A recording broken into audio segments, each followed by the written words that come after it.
आप लोगों का बहुत बहुत स्वागत है हमारे YouTube चैनल मन की गंगा में।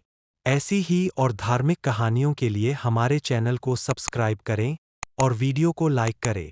और जो भी कहानी आपको चाहिए उसके बारे में कमेंट करके जरूर बताएं। भारतवर्ष में एक प्रतापी और दानी राजा राज्य करता था। वह नित्य गरीबों और ब्राह्मणों की सहायता करता था। यह बात उसकी रानी को अच्छी नहीं लगती थी। वह न ही गरीबों को दान देती, न ही भगवान का पूजन करती थी और राजा को भी दान देने से मना किया करती थी। एक दिन राजा शिकार खेलने वन को गए हुए थे तो रानी महल में अकेली थी। उसी समय बृहस्पति देव साधु वेश में राजा के महल में भिक्षा के लिए गए और भिक्षा मांगी। रानी ने भिक्षा देने से इनकार किया और कहा, हे साधु महाराज, मैं तो दान पुण्य से तंग आ गई हूँ। मेरे पति सारा धन लुटाते रहते हैं। मेरी इच्छा है कि हमारा धन नष्ट हो जाए, फिर ना रहेगा बांस न बजेगी बांसुरी। साधु ने कहा, देवी तुम तो बड़ी विचित्र हो। धन संतान तो सभी चाहते हैं, पुत्र और लक्ष्मी तो पापी के घर भी होने चाहिए। यदि तुम्हारे पास अधिक धन है तो भूखों को भोजन दो, प्यासों के लिए प्याऊ बनवाओ, मुसाफिरों के लिए धर्मशालाएं खुलवाओ। जो निर्धन अपनी कुंवारी कन्याओं का विवाह नहीं कर सकते उनका विवाह करा दो। ऐसे और कई काम हैं जिनके करने से तुम्हारा यश लोक परलोक में फैलेगा। परंतु रानी पर उपदेश का कोई प्रभाव न पड़ा। वह बोली, महाराज आप मुझे कुछ न समझाएं। मैं ऐसा धन नहीं चाहती जो हर जगह बांटती फिरूं। साधु ने उत्तर दिया, यदि तुम्हारी ऐसी इच्छा है तो तथास्तु, तुम ऐसा करना कि बृहस्पतिवार को घर लीपकर पीली मिट्टी से अपना सिर धोकर स्नान करना, भट्टी चढ़ाकर कपड़े धोना। ऐसा करने से आपका सारा धन नष्ट हो जाएगा। इतना कहकर वह साधु महाराज वहां से आलोप हो गए। साधु के अनुसार कई बातों को पूरा करते हुए रानी को केवल 3 बृहस्पतिवार ही बीते थे कि उसकी समस्त धन संपत्ति नष्ट हो गई। भोजन के लिए राजा का परिवार तरसने लगा। तब एक दिन राजा ने रानी से बोला कि हे रानी, तुम यहीं रहो, मैं दूसरे देश को जाता हूं, क्योंकि यहाँ पर सभी लोग मुझे जानते हैं, इसलिए मैं कोई छोटा कार्य नहीं कर सकता। ऐसा कहकर राजा प्रदेश चला गया। वहां वह जंगल से लकड़ी काट कर लाता और शहर में बेचता। इस तरह वह अपना जीवन व्यतीत करने लगा। इधर राजा के प्रदेश जाते ही रानी और दासी दुखी रहने लगी। एक बार जब रानी और दासी को 7 दिन तक बिना भोजन के रहना पड़ा तो रानी ने अपनी दासी से कहा, हे दासी, पास ही के नगर में मेरी बहन रहती है, वह बड़ी धनवान है। तू उसके पास जा और कुछ ले आ ताकि थोड़ी बहुत गुजर बसर हो जाए। दासी रानी की बहन के पास गई। उस दिन गुरुवार था और रानी की बहन उस समय बृहस्पतिवार व्रत की कथा सुन रही थी। दासी ने रानी की बहन को अपनी रानी का संदेश दिया, लेकिन रानी की बड़ी बहन ने कोई उत्तर नहीं दिया। जब दासी को रानी की बहन से कोई उत्तर नहीं मिला तो वह बहुत दुखी हुई और उसे क्रोध भी आया। दासी ने वापस आकर रानी को सारी बात बता दी। सुनकर रानी ने अपने भाग्य को कोसा। उधर रानी की बहन ने सोचा कि मेरी बहन की दासी आई थी, परंतु मैं उससे नहीं बोली, इससे वह बहुत दुखी हुई होगी। कथा सुनकर और पूजन समाप्त करके वह अपनी बहन के घर आई और कहने लगी, हे बहन, मैं बृहस्पतिवार का व्रत कर रही थी, तुम्हारी दासी मेरे घर आई थी, परंतु जब तक कथा होती है तब तक न तो उठते हैं और न ही बोलते हैं, इसीलिए मैं नहीं बोली। कहो दासी क्यों गई थी? रानी बोली, बहन तुमसे क्या छिपाऊं, हमारे घर में खाने तक को अनाज नहीं था। ऐसा कहते कहते रानी की आंखें भर आईं। उसने दासी समेत पिछले 7 दिनों से भूखे रहने तक की बात अपनी बहन को विस्तार पूर्वक सुना दी। रानी की बहन बोली, देखो बहन, भगवान बृहस्पति देव सबकी मनोकामना को पूर्ण करते हैं। देखो शायद तुम्हारे घर में अनाज रखा हो। पहले तो रानी को विश्वास नहीं हुआ, पर बहन के आग्रह करने पर उसने अपनी दासी को अंदर भेजा तो उसे सचमुच अनाज से भरा एक घड़िया मिल गया। यह देखकर दासी को बड़ी हैरानी हुई। दासी रानी से कहने लगी, हे रानी, जब हमको भोजन नहीं मिलता तो हम व्रत ही तो करते हैं, इसीलिए क्यों न इनसे व्रत और कथा की विधि पूछ ली जाए ताकि हम भी व्रत कर सकें। तब रानी ने अपनी बहन से बृहस्पतिवार व्रत के बारे में पूछा। उसकी बहन ने बताया, बृहस्पतिवार के व्रत में चने की दाल और मुनक्का से विष्णु भगवान का केले की जड़ में पूजन करें तथा दीपक जलाएं, व्रत कथा सुने और पीला भोजन ही करें, इससे बृहस्पति देव प्रसन्न होते हैं। व्रत और पूजन विधि बताकर रानी की बहन अपने घर को लौट गई। 7 दिन के बाद जब गुरुवार आया तो रानी और दासी ने व्रत रखा। घुड़साल में जाकर चना और गुड़ लेकर आईं, फिर उससे केले की जड़ तथा विष्णु भगवान का पूजन किया पीला भोजन कहां से आए।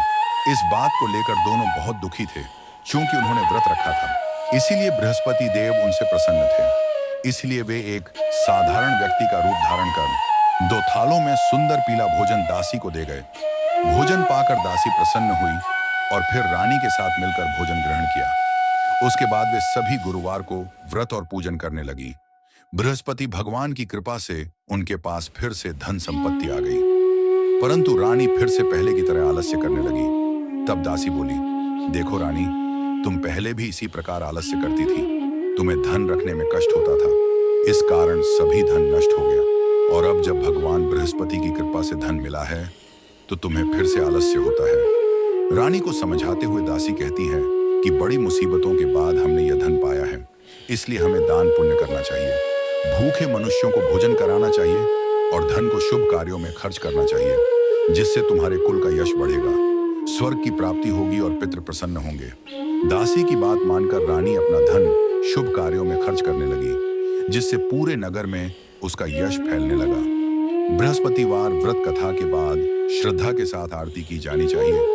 इसके बाद प्रसाद बांटकर उसे ग्रहण करना चाहिए। एक दिन राजा दुखी होकर जंगल में एक पेड़ के नीचे आसन जमाकर बैठ गया। वह अपनी दशा को याद करके व्याकुल होने लगा। बृहस्पतिवार का दिन था। एकाएक उसने देखा कि निर्जन वन में एक साधु प्रकट हुए। वह साधु वेश में स्वयं बृहस्पति देवता थे। लकड़हारे के सामने आकर बोले, हे लकड़हारे, इस सुनसान जंगल में तू चिंतामग्न क्यों बैठा है? लकड़हारे ने दोनों हाथ जोड़कर प्रणाम किया और उत्तर दिया, महात्मा जी, आप सब कुछ जानते हैं, मैं क्या कहूँ। यह कहकर रोने लगा और साधु को अपनी आत्मकथा सुनाई। महात्मा जी ने कहा, तुम्हारी स्त्री ने बृहस्पति के दिन बृहस्पति भगवान का निरादर किया है, जिसके कारण रुष्ट होकर उन्होंने तुम्हारी यह दशा कर दी। अब तुम चिंता को दूर करके मेरे कहने पर चलो तो तुम्हारे सब कष्ट दूर हो जाएंगे और भगवान पहले से भी अधिक संपत्ति देंगे। तुम बृहस्पति के दिन कथा किया करो।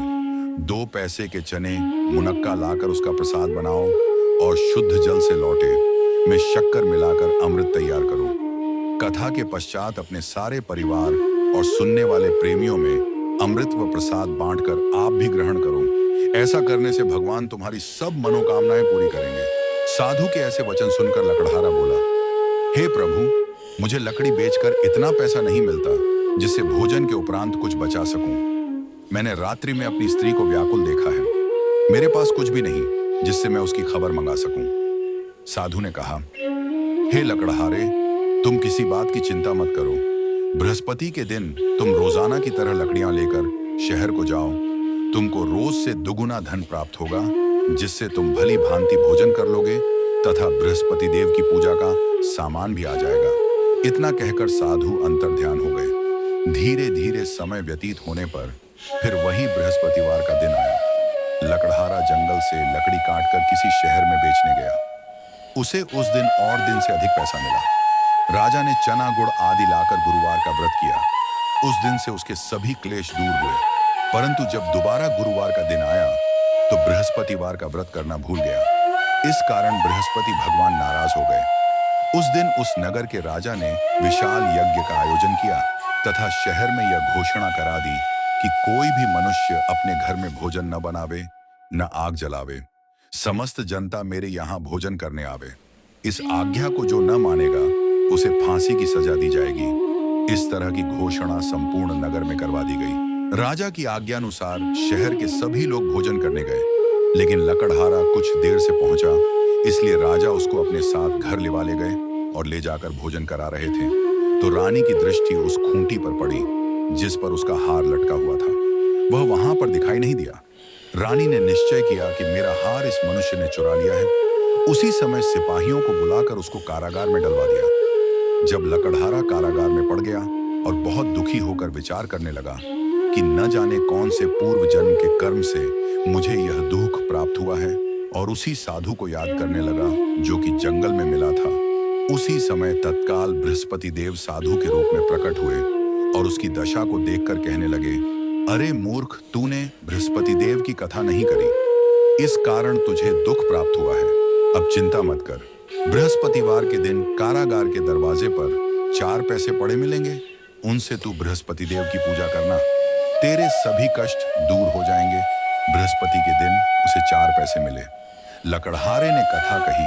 उसी रात्रि को बृहस्पति देव ने उस नगर के राजा को स्वप्न में कहा, हे राजा, तुमने जिस आदमी को कारागार में बंद कर दिया है वह निर्दोष है, वह राजा है, उसे छोड़ देना। रानी का हार उसी खूंटी पर लटका है। अगर तू ऐसा नहीं करेगा तो मैं तेरे राज्य को नष्ट कर दूंगा। इस तरह रात्रि के स्वप्न को देखकर राजा प्रातःकाल उठा और खूंटी पर हार देखकर लकड़हारे को बुलाकर क्षमा मांगी तथा लकड़हारे को योग्य सुंदर वस्त्र आभूषण देकर विदा कर दिया। बृहस्पति देव की आज्ञा अनुसार लकड़हारा अपने नगर को चल दिया। राजा जब अपने नगर के निकट पहुंचा तो उसे बड़ा आश्चर्य हुआ। नगर में पहले से अधिक बाग, तालाब, कुएं तथा बहुत सी धर्मशाला, मंदिर आदि बन गई हैं। राजा ने पूछा, यह किसका बाग और धर्मशाला है? तब नगर के सब लोग कहने लगे, ये सब रानी और बांदी के हैं। तो राजा को आश्चर्य हुआ और गुस्सा भी आया। जब रानी ने यह खबर सुनी कि राजा आ रहे हैं तो उन्होंने बांदी से कहा कि हे दासी, देख राजा हमको कितनी बुरी हालत में छोड़ गए थे। हमारी ऐसी हालत देखकर वह लौट न जाए, इसलिए तू दरवाजे पर खड़ी हो जा। आज्ञानुसार दासी दरवाजे पर खड़ी हो गई। राजा आए तो उन्हें अपने साथ लेवा लाई। तब राजा ने क्रोध करके अपनी रानी से पूछा कि यह धन तुम्हें कैसे प्राप्त हुआ है? तब उन्होंने कहा, हमें यह सब धन बृहस्पति देव के इस व्रत के प्रभाव से प्राप्त हुआ है।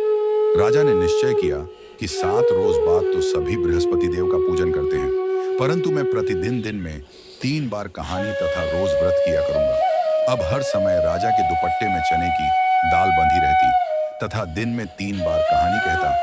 एक रोज राजा ने विचार किया कि चलो अपनी बहन के यहाँ हो आवें। इस तरह निश्चय कर राजा घोड़े पर सवार हो अपनी बहन के यहाँ को चलने लगा। मार्ग में उसने देखा कि कुछ आदमी एक मुर्दे को लिए जा रहे हैं। उन्हें रोककर राजा कहने लगा, अरे भाइयों, मेरी बृहस्पति देव की कथा सुन लो। वे बोले, लो हमारा तो आदमी मर गया है, इसको अपनी कथा की पड़ी है। परंतु कुछ आदमी बोले, अच्छा कहो, हम तुम्हारी कथा भी सुनेंगे। राजा ने दाल निकाली और जब कथा आधी हुई थी कि मुर्दा हिलने लग गया, और जब कथा समाप्त हो गई तो राम राम करके मनुष्य उठकर खड़ा हो गया। आगे मार्ग में उसे एक किसान खेत में हल चलाता मिला।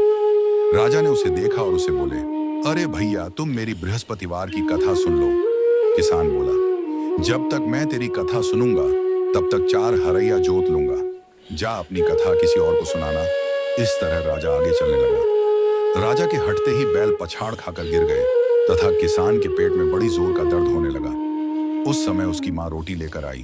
उसने जब यह देखा तो अपने पुत्र से सब हाल पूछा और बेटे ने सभी हाल कह दिया। तो बुढ़िया दौड़ी दौड़ी उस घुड़सवार के पास गई और उससे बोली कि मैं तेरी कथा सुनूंगी, तू अपनी कथा मेरे खेत पर चलकर ही कहना। राजा ने बुढ़िया के खेत पर जाकर कथा कही, जिसके सुनते ही वह बैल उठ खड़े हुए तथा किसान के पेट का दर्द भी बंद हो गया। राजा अपनी बहन के घर पहुंचा। बहन ने भाई की खूब मेहमानी की। दूसरे रोज प्रातःकाल राजा जगा तो वह देखने लगा कि सब लोग भोजन कर रहे हैं। राजा ने अपनी बहन से कहा, ऐसा कोई मनुष्य है जिसने भोजन नहीं किया हो? मेरी बृहस्पतिवार की कथा सुन ले।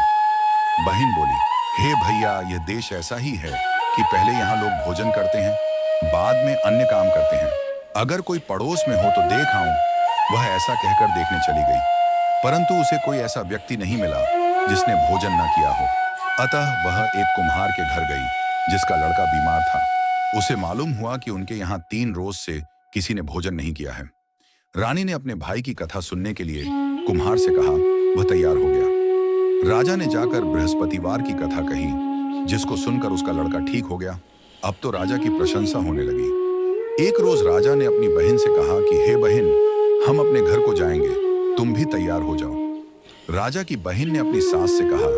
सास ने कहा, हाँ चली जा, परंतु अपने लड़कों को मत ले जाना, क्योंकि तेरे भाई के कोई औलाद नहीं है। बहन ने अपने भैया से कहा, हे भैया, मैं तो चलूंगी, पर कोई बालक नहीं जाएगा। राजा बोला, जब कोई बालक नहीं चलेगा तब तुम ही क्या करोगी? बड़े दुखी मन से राजा अपने नगर को लौट आया। राजा ने अपनी रानी से कहा, हम निर्वंशी हैं, हमारा मुंह देखने का धर्म नहीं है और कुछ भोजन आदि नहीं किया। रानी बोली, हे प्रभु, बृहस्पति देव ने हमें सब कुछ दिया, वह हमें औलाद अवश्य देंगे। उसी रात को बृहस्पति देव ने राजा से स्वप्न में कहा, हे राजा, उठ, सभी सोच त्याग दे, तेरी रानी गर्भ राजा की यह बात सुनकर बड़ी खुशी हुई। 9वें महीने में उसके गर्भ से एक सुंदर पुत्र पैदा हुआ। तब राजा बोला, हे रानी, स्त्री बिना भोजन के रह सकती है, पर बिना कहे नहीं रह सकती। जब मेरी बहन आवे तुम मुझसे कुछ कहना मत। रानी ने सुनकर हाँ कर दिया। जब राजा की बहन ने यह शुभ समाचार सुना तो वह बहुत खुश हुई तथा बधाई लेकर अपने भाई के यहाँ आई। तभी रानी ने कहा, घोड़ा चढ़कर तो नहीं आई, गधा चढ़ी आई। राजा की बहन बोली, भाभी मैं इस प्रकार न कहती तो तुम्हें औलाद कैसे मिलती। बृहस्पति देव ऐसे ही हैं जैसी जिसके मन में कामनाएं हैं, सभी को पूर्ण करते हैं।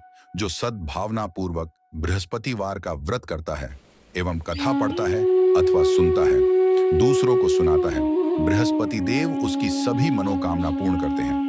भगवान बृहस्पति देव उसकी सदैव रक्षा करते हैं। संसार में जो मनुष्य सद्भावना से भगवान जी का पूजन व्रत सच्चे हृदय से करते हैं तो उनकी सभी मनोकामनाएं पूर्ण करते हैं। जैसी सच्ची भावना से रानी और राजा ने उनकी कथा का गुणगान किया तो उनकी सभी इच्छाएं बृहस्पति देव जी ने पूर्ण की थी। इसलिए पूर्ण कथा सुनने के बाद प्रसाद लेकर जाना चाहिए। हृदय से उसका मनन करते हुए जयकारा बोलना चाहिए। बोलो बृहस्पति देव की जय, भगवान विष्णु की जय।